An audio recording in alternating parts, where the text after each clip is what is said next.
तो वो मेरे पास में आए और आकर के मुझसे नौकर खरीद ले। और जब विश्वामित्र ने आवाज लगाई तो कैसे लगाई, तो बिक रहे तीनों बजरिया बजरिया दादा मच गो सोर नगरिया मच गो सोर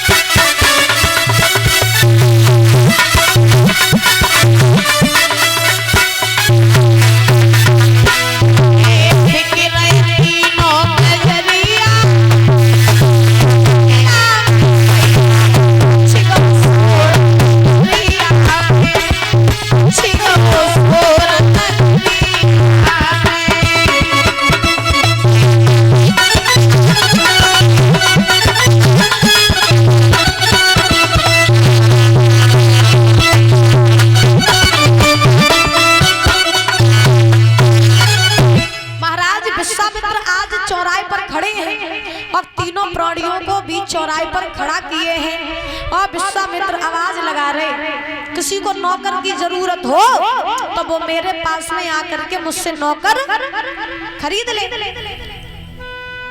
अब काशी के सभी लोग इकट्ठे हो गए चौराहे पर, ऐसा लग रहा है मानो कोई मेला लग गया हो। अब जब सभी लोग इकट्ठे तो तब तक क्या हुआ कि उस भीड़ में से कालू नाम का मेहतर निकल के आया।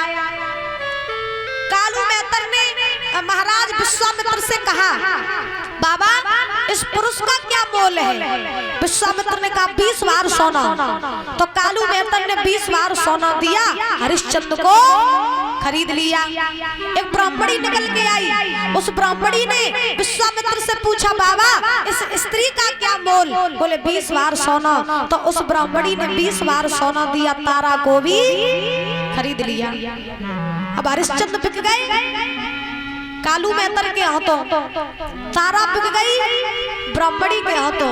अब बचा कौन? रोहितास। मैया बातें न करो मेरी माँ, बातें न करो, सुन ले। आप लोगों से बार बार कहना पड़ता है तब तो आप लोग सुनते हो।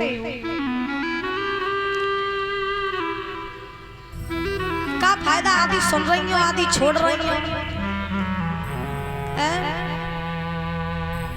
प्रधान बातें करती रात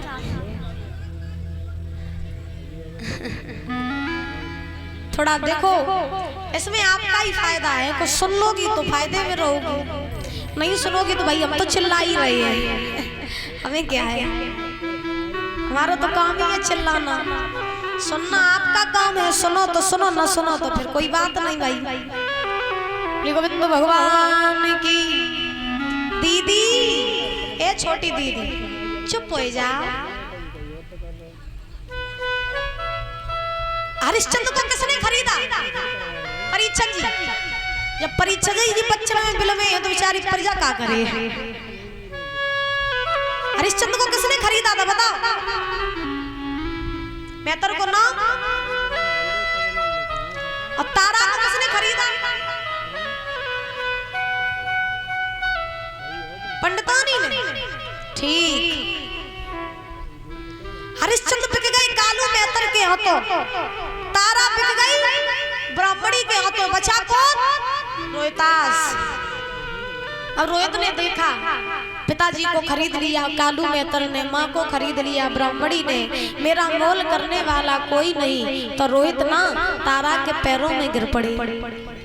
तारा के पैर पकड़ के रोहित बोले, माँ तुम मुझे छोड़ के जा रही हो? माँ पिताजी को मेहतर ने खरीद लिया, आपको उस ब्राह्मणी ने खरीद लिया, मेरा मोल करने वाला कोई नहीं, क्या मुझे आप छोड़ के चली जाओगी? मुझे आप साथ नहीं ले चलोगी? तो आज महाराज रोहित ने तारा से कहा, माँ मुझे छोड़ के मत जाना। क्यों? क्योंकि अगर आप मुझे छोड़ के चली गई ना तो मैं आपके बिना रह नहीं पाऊंगा। क्योंकि कहते हैं ना, माँ का और बच्चे का अटूट संबंध होता है। माँ बिना बच्चे के नहीं रह सकती और बच्चा बिना माँ के नहीं रह सकता।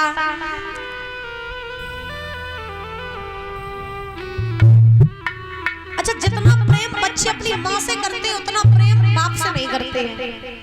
बाप से हमेशा बच्चे डरते रहते हैं और माँ से कभी डरते नहीं है, क्योंकि कहते हैं ना माँ और बाप में जमीन आसमान का फर्क होता है। माँ और बाप में जमीन आसमान का फर्क होता है। पूछो कैसे, बताऊं? अब अपने मुख से कहो माँ, कहो माँ, मुख खुलता है। तो बच्चे अपनी माँ से अपने मन की दुख सुख की हर बात कह लेते मुख खोल के। कहो बाप, मुंह बंद हो गया। तो बाप के सामने बच्चे जब जाते हैं तो अपने आप ही उनका मुंह बंद हो जाता है। और माँ भी ऐसी होती है, कैसी, जो बिना बोले अपने बच्चों के दुख को जान लेती है। माँ का तो सही बताए ना बस नहीं चलता है, ना बच्चों के ऊपर आने वाले दुख माँ अपने ही ऊपर ले ले, ऐसी होती है माँ। और एक बात बताएं, बिना माँ के घर नहीं होता है और बिना बच्चों के घर नहीं होता है। जिस घर में माँ नहीं होती है वो घर घर नहीं लगता है। आज भी हम अपने घर जाते हैं, पहली बात हम अपने घर रुक नहीं पाते हैं ज्यादा। तो हम 3 भाई बहन हैं, पापा जी तुम्हारे साथ ही रहते हैं। आज भी हम घर जाते हैं तो एक दिन के लिए पहुंच पाए या एक रात के लिए पहुंच पाए तो सबसे पहले 1000 काम छोड़ करके हम घर में बाद में घुसेंगे, पहले हम यही पूछेंगे मम्मी कहाँ है। सबसे पहले सब काम छोड़ देंगे, सबसे पहले हम यही पूछेंगे कि मम्मी कहाँ है। जब हम घर जाते हैं ना तो मम्मी से पहले ही बोल देते ये बना लेना वो बना लेना, बेशक खाए ना, लेकिन मम्मी से पहले ही बोल देते कि ऐसा ऐसा बना लेना। क्योंकि जितना प्रेम हमें माँ कर सकती है उतना प्रेम हमें संसार में कोई नहीं कर सकता। माँ की जो कमी होती है उसे कोई भी पूरा नहीं कर सकता। अब यही हाल रोहितास का है। रोहित आज अपनी माँ से कह रहा है माँ मुझे ना अपने साथ ले चल। अगर आज मुझे तू अपने साथ ना ले गई ना मैं तेरे बिना मर जाऊंगा माँ। मैं इस अजनबी शहर में अजनबी लोगों में अपना जीवन कैसे बिताऊंगा। माँ मुझे अपने साथ ले चल, मैं नहीं रह पाऊंगा आपके बिना। आज आप मुझे छोड़ के जा रही हो ना तो ऐसा लग रहा है जैसे शरीर में से प्राण निकले जा रहे हो। माँ, बिना माँ के ना बच्चे अधूरे होते हैं। मैं तेरे बिना अधूरा रहूंगा, मुझे अपने साथ ले चल। माँ तुझे नहीं मालूम है, मेरी बात सुन। लगता जीवन की सांसों का और इस तन से नाता टूट गया।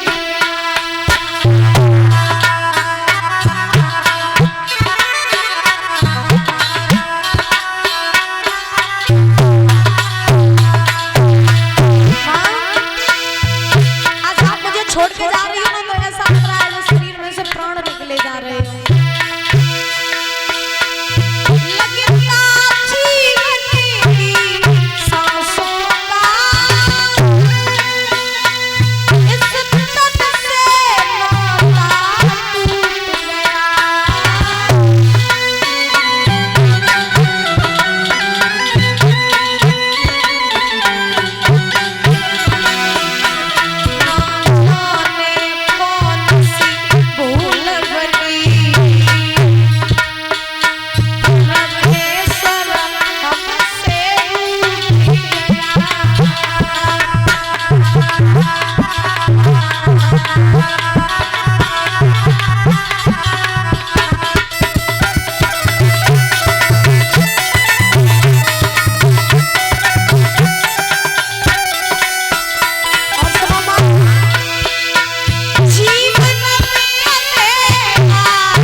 तुम्हें कोई मिला नहीं सकता है माँ।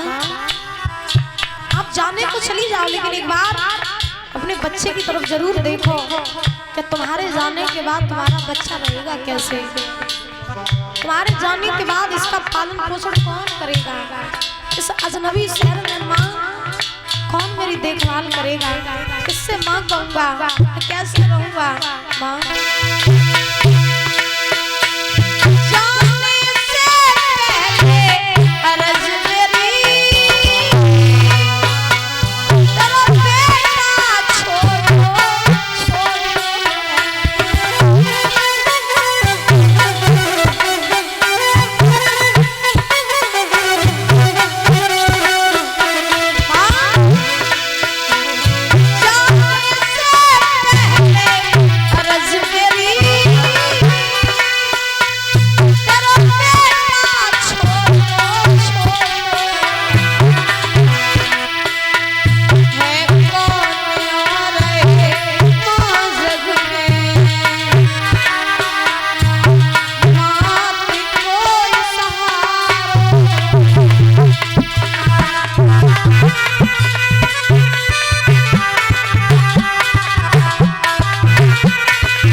रोहित अपनी मैया के पैर पकड़े हैं माँ, मुझे अपने साथ ले चल, मैं मर जाऊंगा तेरे बिना, मैं नहीं रह पाऊंगा।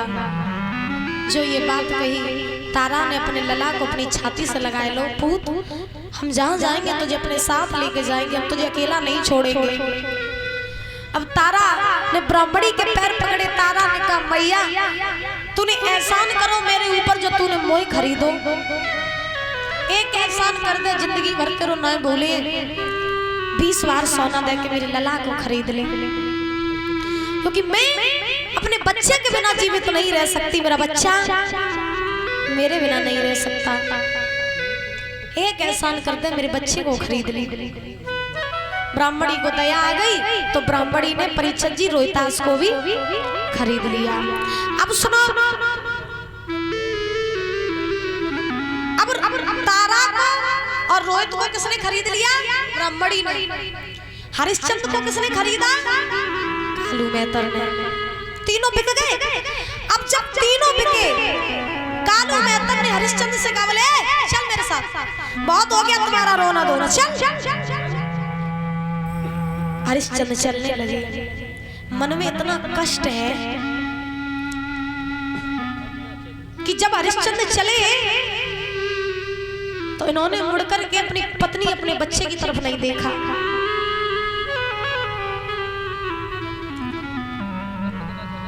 अब जब हरिश्चंद्र ने अपनी पत्नी अपने बच्चे की तरफ नहीं देखा तो हरिश्चंद्र जब चले तो रानी तारा ने हरिश्चंद्र से कहा महाराज जा रहे हो, जा रहे हो, जाने को आप चले जाओ, हम आपको रोकेंगे नहीं, लेकिन अब आपकी पत्नी आपका बच्चा आपके लिए इतना बुरा हो गया जो अब आप अपने बच्चे को अपनी पत्नी को देखना भी नहीं चाह रहे हो। जाने से पहले कम से कम एक बार मुड़ के तो देख ही लो, पता नहीं इस अजनबी शहर में कब मिलना हो, हम कब मिले, कहाँ मिले, कैसे मिले, किस स्थिति में मिले, एक बार तो मुड़ के देख लो। हरिश्चंद्र ने जैसे ही मुड़ के देखा तारा की तरफ, आंखों से आंसू निकल पड़े, और जैसे ही आंसू निकल पड़े हरिश्चंद्र ने तारा से कहा तारा क्षमा कर देना मुझे क्षमा कर देना। लोग मर जाते हैं फिर भी अपनी पत्नी अपने बच्चे के ऊपर आंच नहीं आने देते हैं। मैं वो दुष्ट वो अभागा पति था जिसने जीते जी अपने स्वार्थ के लिए अपनी पत्नी को बेच दिया। मैं वो दुष्ट वो अभागा बाप था जिसने अपने स्वार्थ के पीछे अपने बच्चे को बेच दिया। तारा कोई भूल हुई हो तो हमें क्षमा करना, हमारा तुम्हारा साथ बस यही तक का था, अब हमें तुम्हें बिछड़ना पड़ेगा, क्या करूं तारा, समय का खेल है।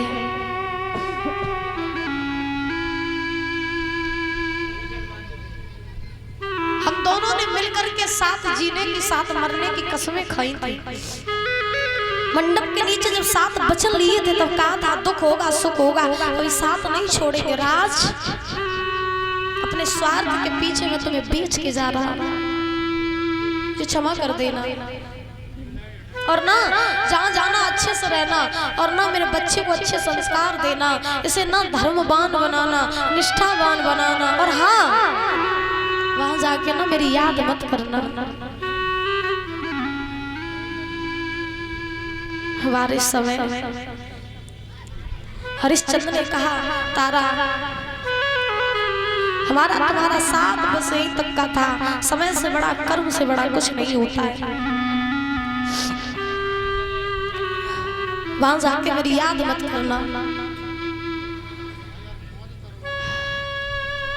जो ये बात कही कालू मेहतर ने फिर से महाराज फटकार लगाई हरिश्चंद्र को, सुना फिर से तुम रोने लग गई, चलो यहाँ से, बहुत समय हो गया यहाँ खड़े हुए, चलो मेरे पास ज्यादा समय नहीं है जो मैं यहाँ रुक पाऊं। चल दिए हरिश्चंद्र। सुखदेव जी महाराज समझा रहे राजन परीक्षित, आज ये हरिश्चंद्र जो है कालू मेहतर के यहाँ गए तो कालू मेहतर के यहाँ जाकर के ये हरिश्चंद्र जल भरने का काम करने लगे, और रानी तारा जो है ये ब्राह्मणी के यहाँ भोजन बनाने का काम करने लगी।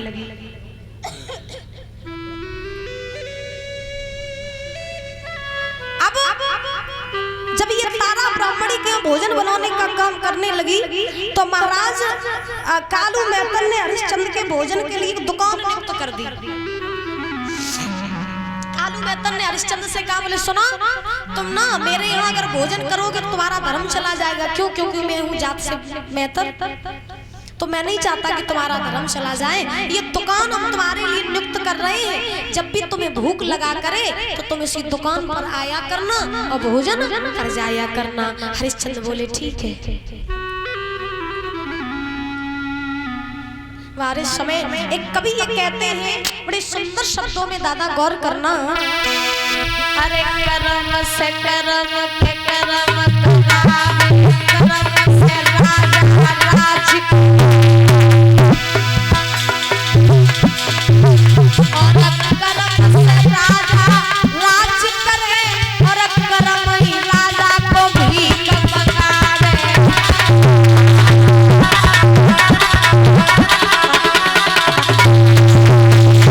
याद रखो एक दिन राजा हरिश्चंद्र भैया राज्य की ओर मन माना, और एक दिन राजा हरिश्चंद्र ने बरो मेहतर घर पानी।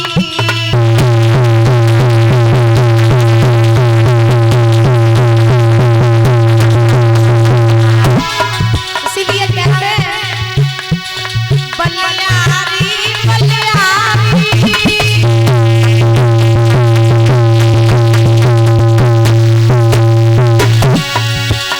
ए बलिहारी बलिहारी, समय तेरी बलिहारी, और राजा से हो गए भिखारी, समय तेरी बलिहारी।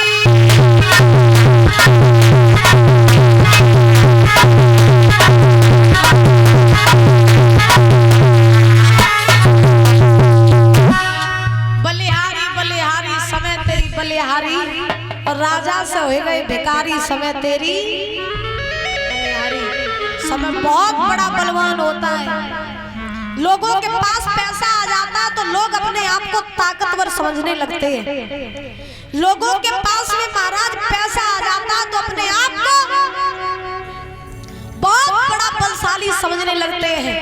लेकिन हम इस व्यासपीठ से बैठ के कह रहे हैं आपके पास पैसा कितना भी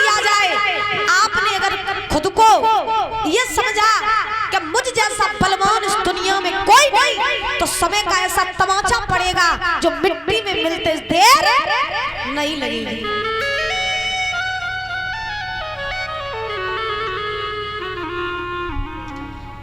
आज दिन तक इंसान कभी महाराज पैसे से तो बड़ा बन ही नहीं पाया।